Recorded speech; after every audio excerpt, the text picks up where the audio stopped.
मुझे उत्तर पूर्वी दिल्ली का प्रत्याशी बनाया है, लेकिन मैं आपसे कहता हूं कि एक व्यक्ति को एमपी बनाने का चुनाव नहीं है, एक पार्टी की सरकार बनाने का चुनाव नहीं है, किसी एक व्यक्ति को प्रधानमंत्री बनाने का चुनाव नहीं है। यह चुनाव इस बात का फैसला करने के लिए है कि इस देश में लोकतंत्र रहेगा कि नहीं रहेगा। यह चुनाव इस बात का फैसला करने के लिए है कि इस देश में संविधान रहेगा कि नहीं रहेगा। कैसी खुलेआम बेईमानी चल रही है।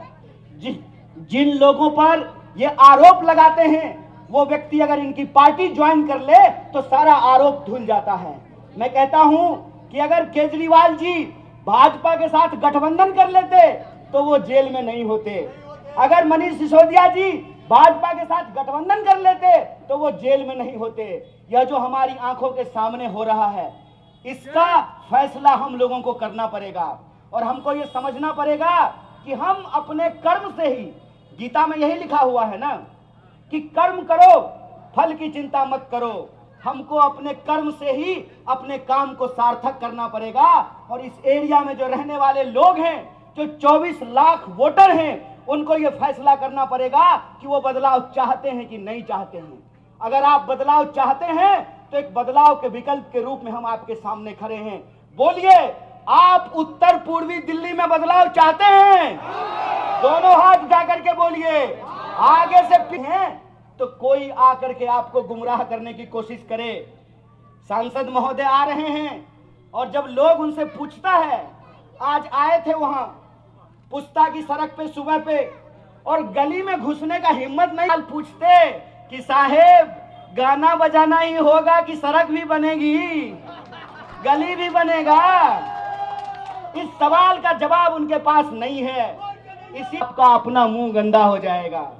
आपका अपना मुंह इसलिए गंदा हो जाएगा कि हम विपक्ष में हैं, सवाल पूछना हमारा काम है। आप सरकार में हैं और आप 10 साल से सरकार में हैं, जवाब देना आपका काम है, सवाल पूछना आपका काम नहीं है। आप सवाल पूछ रहे हैं, आप जवाब दीजिए। जवाब दीजिए कि आप आकर के चुनाव के वक्त में हाथ जोड़ करके कह रहे हैं कि 4 महीना का और वक्त दे दो। क्या 4 महीना का टाइम मांग रहे हैं ना? गनीमत है कि 4 महीना मांगा है, क्या पता 9 महीना मांग लेते कि वो जो बच्चा गोद में है वो बच्चा चलने लगता, विकास नाम का बच्चा। 4 महीना मांग रहे हैं तो आप तय कीजिए कि जो आदमी 10 साल में डबल पुश्ता नहीं बनाया, जो आदमी 10 साल में अपने नाम का एक पत्थर नहीं लगाया, जो आदमी 10 साल में एक स्कूल नहीं बनाया, जो आदमी 10 साल में एक अस्पताल नहीं बनाया, आपको लगता है कि 4 महीना उसको मौका दे दीजिएगा तो कुछ करेगा? बोलिए, लगता है? तो फिर से गुमराह होंगे हम लोग, फिर से गुमराह करने की कोशिश करेंगे कोई। इसीलिए हम आपसे कहने के लिए आए हैं कि हम आपसे वोट मांगने नहीं आए हैं। हम सिर्फ आपसे ये कहने के लिए आए हैं कि मैं एमपी कैंडिडेट नहीं हूं, आपको एमपी कैंडिडेट बनना पड़ेगा। ये आपके अस्तित्व की लड़ाई है, ये आपके आत्मसम्मान की लड़ाई है। और मैं कहता हूं कि अपने आत्मसम्मान के लिए हमको खुद ही खड़ा होना पड़ता है। माता जी, हम रोते नहीं हैं तो आपको पता चलता है कि भूख लगा है। बच्चा रोएगा तब न पता चलेगा कि भूख लगा है। इसीलिए हमको अपने हक में आवाज उठानी पड़ेगी। बोलिए, आप आवाज उठाने को तैयार हैं? उत्तर पूर्वी दिल्ली के लोग न्याय चाहते हैं। अगर न्याय चाहते हैं तो आप एमपी कैंडिडेट बनिए, घर घर जाइए, गली गली जाइए, लोगों से बात कीजिए और लोगों को कहिए कि 10 साल हमने किसी को मौका दिया, एक मौका किसी और को देखते हैं, काम करेगा तो ठीक, नहीं काम करेगा तो कान पकड़ करके इसको भी गद्दी से नीचे उतार देंगे। बोलिए, ठीक बात कि नहीं ठीक बात?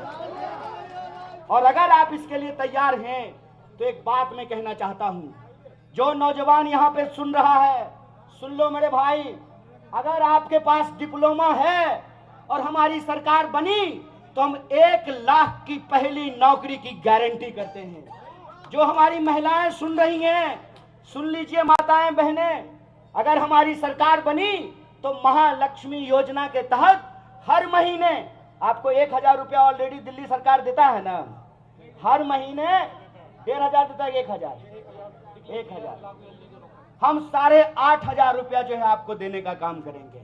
अगर हमारी सरकार बनी तो जो नौजवान है, जो विद्यार्थी पढ़ता है, सुनो मेरी भाई, अगर इस देश में बड़े पूंजीपतियों का कर्जा माफ हो सकता है, इन्होंने अपने दोस्त का, बड़े पूंजीपतियों का, बड़े धन्ना सेठों का 16 लाख करोड़ कर्जा माफ किया है। हम कहते हैं कि अगर इस देश में बड़े धन्ना सेठों का कर्जा माफ हो सकता है तो आपको किसानों का कर्जा भी माफ करना पड़ेगा, आपको विद्यार्थियों का कर्जा भी माफ करना पड़ेगा। जो विद्यार्थी लोन लेकर के पढ़ाई किया है उस तमाम लोन को हम जीरो करेंगे, उसका कर्जा माफ करेंगे। और कर्जा हम इसलिए माफ करेंगे कि कर्ज लेकर के बच्चा पढ़ता है, इंजीनियर बनता है, एमबीए करता है, लेकिन जब नौकरी ढूंढने के लिए जाता है तो उसको नौकरी नहीं मिलती है। तो हम विद्यार्थियों का कर्जा माफ करेंगे, तो हम नारी न्याय करेंगे, युवा न्याय करेंगे, किसान न्याय करेंगे, विद्यार्थियों का साथ न्याय करेंगे। और इस देश के अंदर रहने वाले जो 140 करोड़ लोग हैं, यह देश हम सब का है। यह देश जितना धनवानों का है उतना ही गरीबों का है। और चप्पल पहनने वाला गरीब का एक बच्चा आपसे वादा करता है कि हम अपना हक लेकर के रहेंगे। आप हमारी आवाज को ताकत दीजिए, संसद में आपकी आवाज गूंजेगी, संसद में आपकी मांग गूंजेगी और आपके हक और अधिकार के लिए अपने खून के आखिरी बूंद तक संघर्ष करेंगे।